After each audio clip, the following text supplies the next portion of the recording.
Terima kasih. Assalamualaikum warahmatullahi wabarakatuh. Terima kasih Pak Sekjen.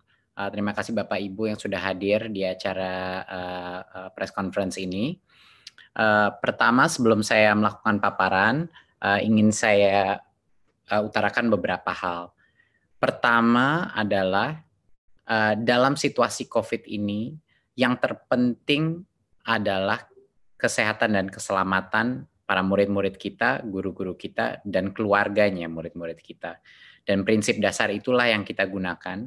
Makanya dalam paparan ini akan terlihat bahwa relaksasi dalam pembukaan sekolah ini dilakukan dengan cara yang paling konservatif yang bisa kita lakukan. Artinya ini merupakan cara terpelan untuk membuka sekolah sehingga keamanan itu diprioritaskan. Berikut bisa masuk paparan.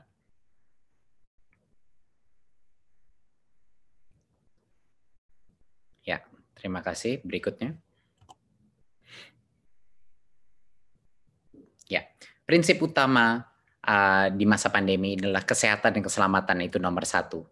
Memang banyak yang dikorbankan dengan adanya sekolah ini belajar dari rumah, banyak yang mungkin tidak kualitas pembelajaran ada yang dikorbankan, dan juga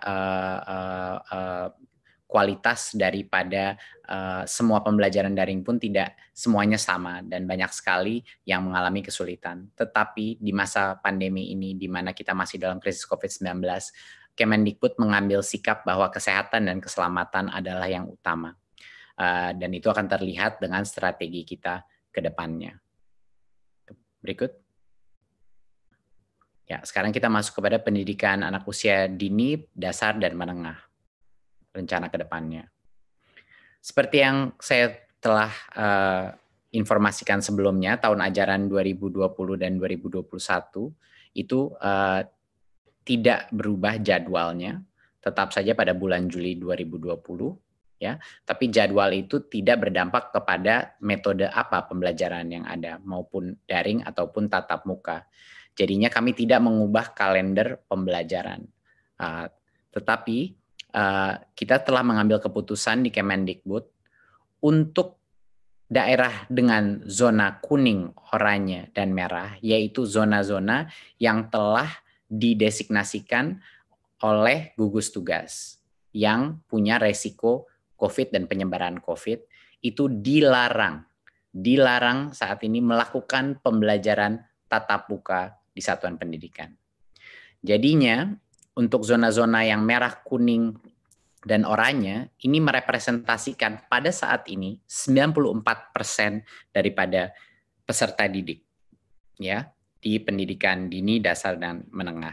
94% daripada peserta didik kita tidak diperkenankan untuk melakukan pembelajaran tatap muka. Jadinya masih belajar dari rumah. Ya. Yang 6% yaitu yang di zona hijau, itulah yang kami memperbolehkan pemerintah daerah untuk melakukan pembelajaran tatap muka tetapi dengan protokol yang sangat ketat, yang itu yang akan kita jelaskan. Jadi saya ulang lagi bahwa untuk saat ini karena hanya 6% daripada populasi peserta didik kita yang di zona hijau, hanya merekalah yang kita berikan persilakan untuk pemerintah daerah mengambil keputusan untuk melakukan sekolah dengan tatap muka. Sisanya yang 94% tidak diperkenankan, dilarang karena mereka masih ada resiko penyebaran COVID. Berikutnya. Jadi bagaimana kriteria kita untuk memulai pembelajaran tatap muka? Tentunya dari seperti yang saya paparkan tadi, hanya pertama harus zona hijau, dan itu penetapannya ada di gugus tugas, dan nanti akan diperjelaskan juga dengan kepala gugus tugas apa yang dimaksudkan zona hijau, kuning, dan oranye.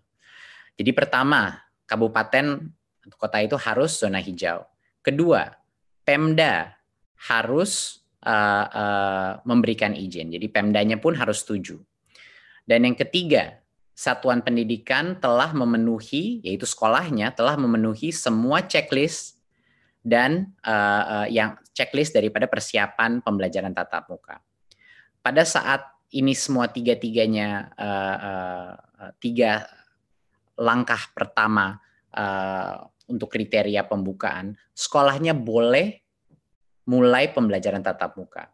Tapi ada satu lagi perizinan yang harus dipenuhi, yaitu orang tuanya murid pun harus setuju untuk anaknya mereka pergi ke sekolah pada saat itu. Jadinya, misalnya sekolah zona itu sudah zona hijau, Pemda sudah mengizinkan dan satuan pendidikan itu sudah memenuhi checklistnya. Sekolahnya boleh mulai pembelajaran tatap muka, tetapi tidak bisa memaksa murid yang orang tuanya tidak memperkenankan untuk pergi ke sekolah karena masih belum cukup merasa aman untuk harus ke sekolah. Jadi murid itu pun walaupun sekolahnya mulai tatap muka, kalau orang tuanya masih tidak merasa nyaman, murid itu diperbolehkan masih belajar dari rumah. Jadi itu penting. Kita punya banyak sekali level persetujuan untuk anak atau peserta didik itu bisa masuk ke sekolah. Ya. Sekali lagi, ini hanya yang zona hijau yang merepresentasikan 6% daripada populasi peserta didik kita. Dan zona hijau ini bisa semakin besar, bisa semakin kecil, tergantung pada designasi daripada gugus tugas. Berikutnya. Untuk sekolah yang sudah memenuhi semua checklist itu pun, yang di zona hijau, kita melakukan tiering daripada mana jenjang yang boleh masuk dulu. Ya. Jadinya untuk bulan pertama, pada saat itu checklist sudah terpenuhi, hanya diperkenankan SMA, SMK, dan SMP. Jadi hanya yang level lebih menengah situ. Jadi SD saat ini belum boleh dipersilakan membuka, harus menunggu 2 bulan lagi. Ya, jadinya untuk yang paling awal pun hanya level SMP ke atas yang boleh. Baru setelah 2 bulan kalau semuanya masih oke dan semua masih hijau, baru boleh SD dan SLB yang mulai dibuka. Ya. Mungkin saya koreksi untuk yang tahap 1 adalah SMA, SMK, MA, MAK, SMTK, SMK, dan lain-lain. Ya. Untuk tahap 2, 2 bulan setelah itu baru boleh SD, ya, MI dan paket dan SLB. PAUD adalah yang paling terakhir dan baru boleh di bulan kelima kalau zona itu masih hijau. Ya, bulan kelima barulah PAUD boleh memulai belajar dengan tatap muka. Dan kami telah mendapat berbagai macam masukan dan input dari berbagai macam stakeholder dalam masyarakat, dan menurut kami ini adalah cara yang paling pelan dan bertahap untuk memastikan keamanan murid-murid kami. Karena kenapa yang paling muda atau jenjang paling bawah itu kita terakhirkan, itu karena bagi mereka lebih sulit lagi untuk melakukan social distancing, ya, interaksi, apalagi untuk SD dan untuk PAUD. Makanya bahkan itu tempat zona itu sudah hijau, masih kita berikan rentan waktu 2 bulan antara SMP SMA, baru 2 bulan lagi baru SD, baru 2 bulan lagi baru PAUD. Ya. Berikutnya, nah apa yang terjadi sebentar, bisa balik sebelumnya. Mohon dimengerti bahwa pada saat zona hijau itu, kalau zona hijau itu berubah menjadi zona kuning, itu artinya proses ini diulang lagi dari nol. Jadi tidak diperbolehkan belajar tatap muka. Ya, jadi semuanya harus balik lagi belajar dari rumah. Ya, berikutnya. Ya, untuk sekolah dan madrasah yang berasrama, kalau mereka di zona hijau, pada saat ini masih dilarang membuka asrama dan melakukan pembelajaran tatap muka. Pada saat selama masa transisi atau 2 bulan pertama ini masih dilarang karena resikonya lebih rentan karena ada asramanya. Ya, jadi pembukaan asrama dan pembelajaran tatap muka dilakukan secara bertahap pada saat masa kebiasaan baru atau new normalnya. Jadi ini pun ada spesial eksepsi untuk yang berasrama. Berikutnya. Tadi saya sudah mention bahwa akan ada checklist untuk setiap unit pendidikan kita sebelum mereka boleh memulai sekolah tatap muka lagi. Dan checklist itu adalah tentunya yang pertama, ketersediaan sarana sanitasi dan kebersihan seperti toilet, sarana cuci tangan, hand sanitizer, dan lain-lain. Dan yang kedua adalah ada akses ke fasilitas layanan kesehatan di sekitarnya, itu sangat penting. Ketiga adalah wajib memakai masker, ya. Dan keempat, termogan untuk mengecek temperatur suhu siswa dan guru yang masuk. Dan yang kelima adalah beberapa aturan atau protokol kesehatan mengenai kalau ada peserta didik yang mungkin punya kondisi medis atau lagi sakit, itu tidak diperkenankan untuk masuk. Bahkan kalau keluarganya ada yang sakit atau flu, anak itu tidak diperkenankan masuk. Dan guru dan orang tua yang punya resiko komorbiditas juga sebaiknya tidak masuk dulu ke sekolah, ya, apakah itu diabetes atau hipertensi dan lain-lain komorbiditasnya, ya.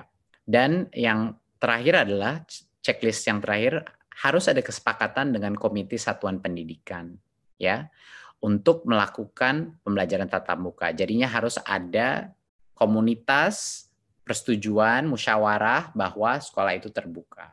Dan itu akan kita masukkan sebagai bagian dari checklist ini. Jadinya banyak sekali checklistnya untuk bisa memulai pembelajaran tatap muka. Protokol ini sesuai dengan protokol kesehatan yang kami dapatkan dari Kemenkes, dan kami bekerja sama dengan Kemenkes untuk memastikan protokol kesehatan ini sudah align atau dengan arah yang sama dengan standar Kementerian Kesehatan.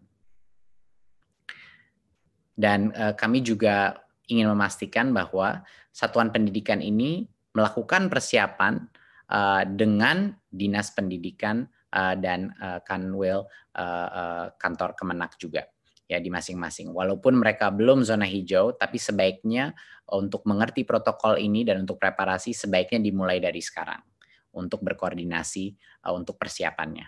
Berikut. Ya.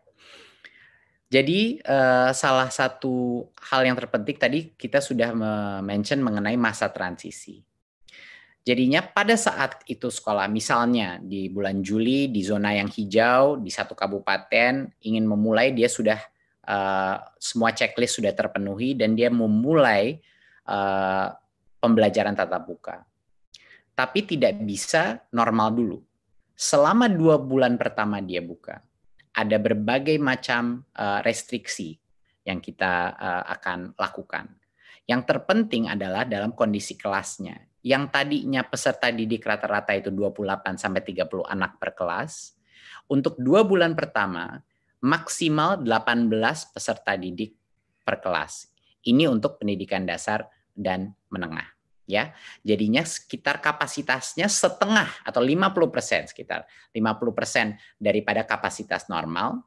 Jadi secara otomatis sekolah ini yang melalui masa transisi ini harus melakukan proses shifting, ya, harus ada shifting. Dan kami memberikan kebebasan bagi unit pendidikan untuk menentukan seperti apa mau shiftingnya, per harian, per mingguan, angkatan kelas atau apa. Tapi dipastikan bahwa hanya boleh maksimal di dalam kelas 18 peserta didik untuk pendidikan dasar dan menengah. Dan untuk SLB jaga jarak minimum 1,5 meter. Itu 1,5 meter adalah suatu social distancing aturan untuk semua jenjangnya, ya. Tapi untuk SLB maksimal 5 peserta didik per kelas. Dan PAUD jaga jarak 3 meter dan maksimal 5 peserta didik per kelas. Itu pun pada saat kalau PAUD kan masih sampai tercepat pun baru 5 bulan dari sekarang di zona yang hijau. Dan jadwal pembelajarannya seperti yang saya sudah bilang tadi, itu ditentukan oleh masing-masing satuan pendidikan sesuai dengan situasi dan kebutuhannya. Ya, jadi walaupun masuk sekolah kapasitas pun dibagi, ya, jadi sekitar 50% kapasitas yang diperbolehkan masuk. Dan ini selama 2 bulan pertama. Ya, baru setelah 2 bulan masih hijau, tidak ada masalah, sudah benar-benar mengenal protokol yang baru boleh new normal, di mana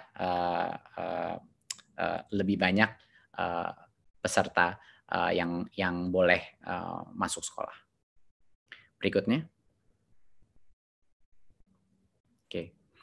Tentunya ada beberapa lagi, tentunya menggunakan masker itu masih pada saat masa transisi dan akan dilanjutkan pada saat masa new normal, bahkan setelah 2 bulan pun masih harus. Dan juga kondisi-kondisi selain seperti komorbiditas dan kriteria kesehatan, protokol kesehatan dari Kemenkes semuanya harus dijaga. Berikutnya. Berikut. Ya. Pada saat masa transisi ini, semua aktivitas di mana anak-anak itu bercampur, berinteraksi antara kelas, itu tidak diperbolehkan. Jadi selama masa transisi ini, hanya boleh masuk ke kelas langsung pulang. Jadinya aktivitas seperti kantin, di mana anak-anak dari berbagai macam kelas berkumpul, itu tidak diperkenankan selama 2 bulan pertama. Juga kegiatan olahraga dan ekstrakurikuler itu belum diperbolehkan selama masa transisi. Ya, dan aktivitas-aktivitas lain, kegiatan belajar mengajar seperti KBM itu belum diperbolehkan pada saat masa transisi. Jadi esensinya adalah prinsipnya apapun aktivitas-aktivitas yang perkumpulan sifatnya atau yang mencampur antara satu kelas dan kelas lain itu belum diperbolehkan dalam masa transisi ini. Berikut. Ya. Jadi selama masa COVID ini, kami di Kemendikbud ini adalah suatu kebijakan yang telah kita keluarkan sebelumnya, tapi ini sekedar mengingatkan bahwa kami sudah membuka seluruh dana BOS untuk semua kebutuhan protokol kesehatan seperti cairan, sabun pembersih, pembasmi kuman, dan lain-lain. Dan untuk pembelajaran jarak jauh pun juga bisa dipergunakan untuk beli kuota, paket data, baik buat guru maupun peserta didik.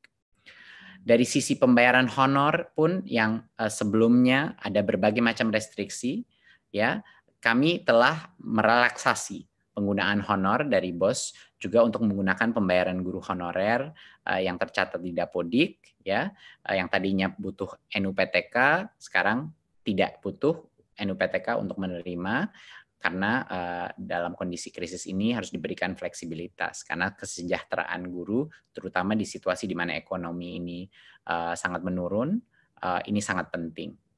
Ya. Dan juga yang tadinya ada batas 50% daripada dana BOS bisa digunakan untuk perbayaran honor, ketentuan itu pada saat masa COVID ini kita lepas. Jadinya boleh lebih dari 50% untuk dibayar untuk honor karena situasi ekonomi juga. Berikutnya.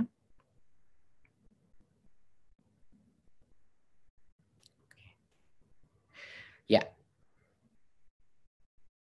Ya, BOP PAUD juga sama. Ya, alokasinya bisa digunakan untuk berbagai macam pembelajaran jarak jauh maupun juga untuk protokol kesehatan. Sama juga yang tadinya honor itu hanya untuk transport pendidik, sekarang untuk pembiayaan honor pendidik bisa digunakan BOP PAUD sehingga lebih fleksibel, tidak hanya digunakan untuk transport, biaya transport pendidik. Dan yang sebelumnya persentase penggunaannya disekat-sekat, untuk masa krisis ini tentu besaran persentase per kategori itu dilonggarkan. Jadi tidak ada lagi diberikan sekat-sekat. Jadi sesuai dengan kebutuhan masing-masing PAUD yang ada. Jadi ini sekedar penekanan dari kami bahwa fleksibilitas penggunaan dana BOS itu bisa digunakan untuk melakukan masa transisi ini ya terhadap new normal. Dan itu sudah kita bebaskan bagi masing-masing kepala sekolah untuk menggunakan diskresinya untuk menjaga protokol kesehatan jika mereka sudah di zona hijau. Berikut.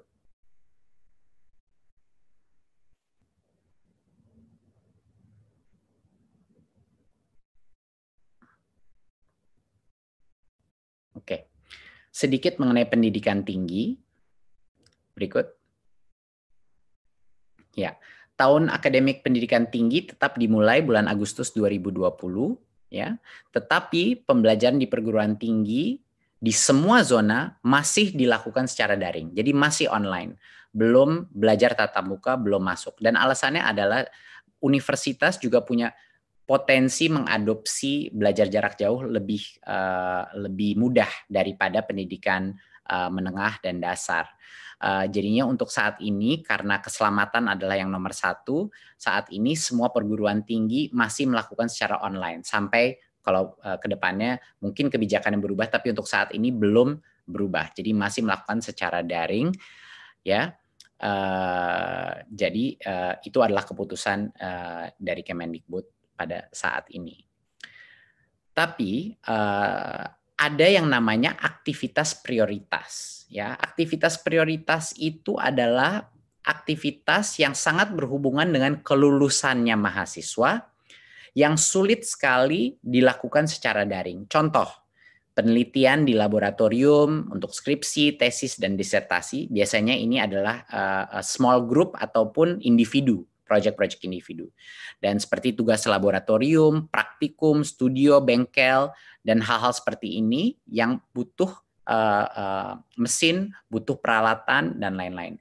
Kalau ini aktivitas prioritas yang berdampak kepada kelulusan siswa, masing-masing pemimpin perguruan tinggi diperbolehkan untuk mengizinkan aktivitas mahasiswa datang ke kampus hanya untuk aktivitas prioritas itu yang berhubungan dengan kelulusannya. Kenapa kita perbolehkan ini? Karena kita tidak ingin mengorbankan potensi daripada setiap mahasiswa untuk lulus pada saat ini, karena itu akan menciptakan berbagai macam masalah lainnya.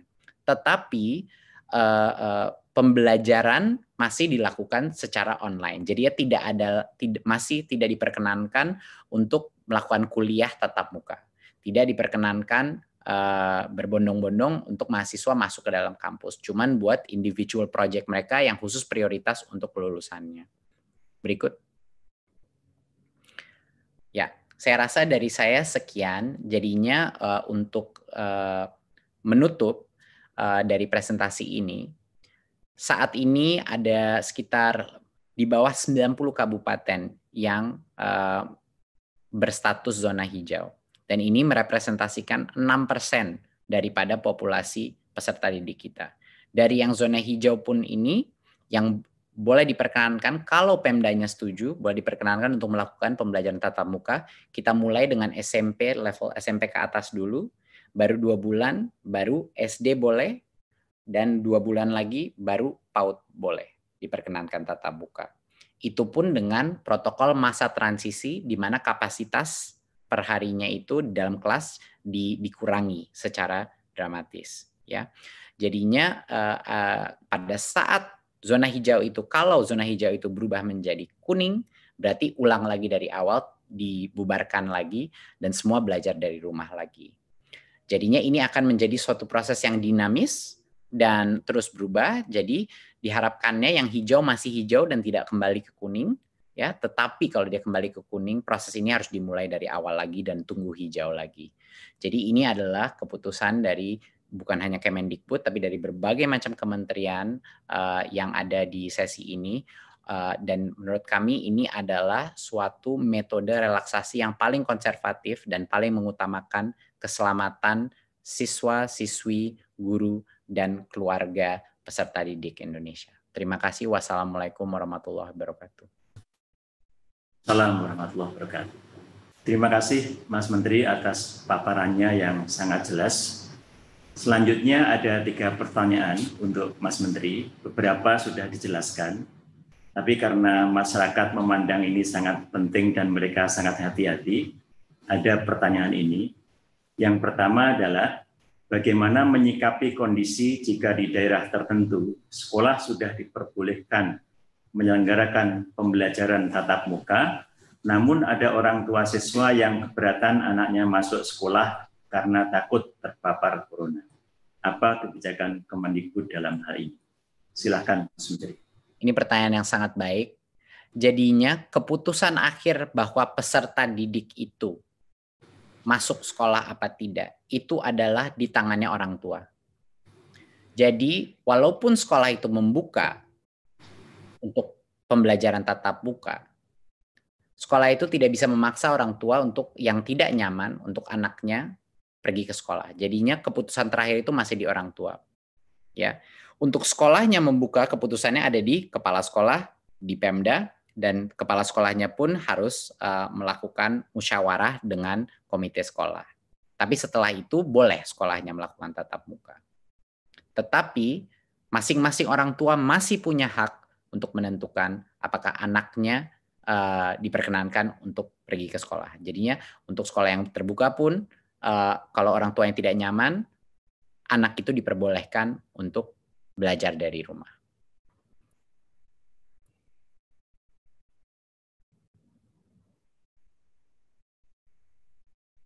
Di daerah zona hijau, apakah ada bantuan ke sekolah-sekolah untuk biaya menyiapkan sarana dan prasarana untuk melaksanakan protokol kesehatan, terutama di daerah yang kondisi perekonomian masyarakatnya menengah ke bawah? Ya. Seperti yang tadi sudah saya jelaskan, kita hampir ada 100% fleksibilitas dana BOS di masing-masing daerah yang bisa dipergunakan untuk mematuhi protokol kesehatan tersebut. Jadi itu sudah dibebaskan, dibikin 100% fleksibel bagi kepala sekolah untuk mengalokasikan dana anggaran BOS. Dan kami juga mengharapkan dari Kemendikbud dan semua pemerintah daerah juga mendukung dari sisi anggarannya untuk mendukung protokol kesehatan ini agar proses belajar tatap muka ini bisa terjadi. Jadi harapan ini adalah suatu inisiatif yang gotong royong antara pusat, daerah, dan berbagai macam lintas kementerian. Masih ada satu pertanyaan lagi, yang ketiga, yaitu banyak orang tua khawatir akan penularan COVID-19 sehingga meminta sekolah dibuka kembali pada bulan Desember 2020. Hal ini dikuatkan dengan rekomendasi Ikatan Dokter Anak Indonesia. Bagaimana tanggapan Kemendikbud? Silakan. Ya, terima kasih. Ini pertanyaan sangat baik. Ya, karena berbagai macam input yang telah kita dapatkan, itulah hasil kebijakan hari ini adalah makanya semakin jenjangnya semakin rendah, semakin jauh waktu pembukaannya. Makanya PAUD itu tercepat adalah mungkin 5 bulan dari sekarang. Itu pun untuk hanya yang zona hijau. Gitu. Jadinya ini benar-benar kami melalui proses karena kita menyadari bahwa protokol social distancing semakin jenjangnya semakin mudah akan semakin sulit untuk mengontrolnya.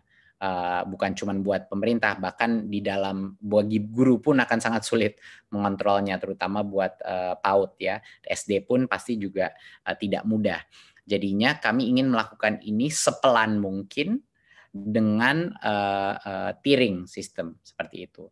Dan seperti yang sudah saya utarakan sebelumnya, bahkan yang tatap muka pun dengan kapasitas yang sangat di bawah normal. Jadinya semua sekolah yang memulai masa transisi harus melakukan shifting terhadap ini.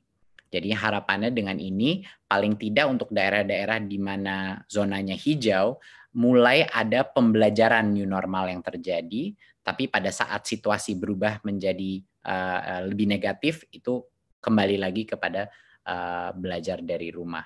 Ya, tapi harapan saya dan harapan semuanya di Kemendikbud adalah semakin banyak daerah atau kabupaten yang menjadi hijau. Itu doa kami di Kemendikbud. Harapannya begitu. Tapi kami siap untuk semua senario.